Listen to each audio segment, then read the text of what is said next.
Catherine Bernardo inilarawan si Alden Richards bilang The Protector. Marami nang pinagdaanan na crowd at fans sina Catherine at Alden. Way back 2019 until now 2024 para sa pagsisama muli ni Catherine at Alden sa kanilang pelikula na Hello, Love Again. May mga pagkakataon na super wild ang crowd dahil sa gustong makalapit at makapagpa-picture sa kanila. Pero alam nyo ba na ang number one protector ni Catherine ay si Alden?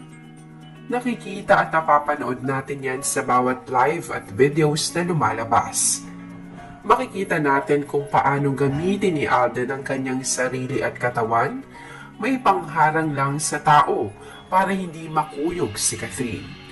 Minsan, siya na ang mahawak sa mga kamay ng fans para lang hindi mahablot si Catherine o masugatan.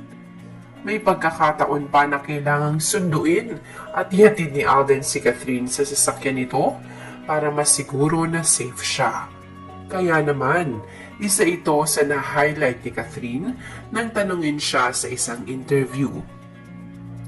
Isa sa pinakahinahangaan niya kay Alden ay ang pagiging protector nito sa kanya. Ayon pa kay Catherine, may pagkakataon pa na nakalmot si Alden dahil sa pagharang nito. Kung mapapansin din natin, ay extra effort and care talaga ang ibinibigay ni Alden para kay Catherine. At makikita rin natin kung gaano kasaya si Alden sa ginagawa niya. An ideal woman and an ideal man, pinagtagpo at itinadhana. Perfect couple, lakas ng chemistry, destiny. Iyan ang mga kataganang ginagamit ng karamihan para mailarawan ang relasyon na meron si Catherine at Alden. Kahit ano pang pagdideny nilang dalawa, obvious naman na hindi lang sila magkaibigan. Obvious naman na may espesyal na namamagitan sa kanilang dalawa. It's either nililigawan ni Alden si Catherine o officially sila na pero hindi pa isinasa publiko. Sa kabila ng mga kilig moments nila, makikita pa rin natin na lahat ng pinapakita nila sa publiko ay hindi lang dahil sa promo season, kundi yun talaga yung totoong pakikitungo nila sa isa't isa. Kaya naman masaya ang kanilang mga solid fans dahil napapasaya nila Catherine at Alden ang isa't isa.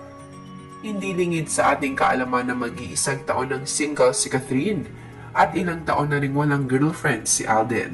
Kaya naman mukhang sila na nga talaga ang para sa isa't isa at kaya ganoon na lamang nila napapasaya ang isa't isa. Kaya naman patuloy lamang tayong sumuporta sa mga totoong tao at totoong nagmamahala na sina Catherine at Alden. At patuloy na mag-abang at tumutok at mag-subscribe sa channel na ito para sa mga susunod pang updates sa Kathden.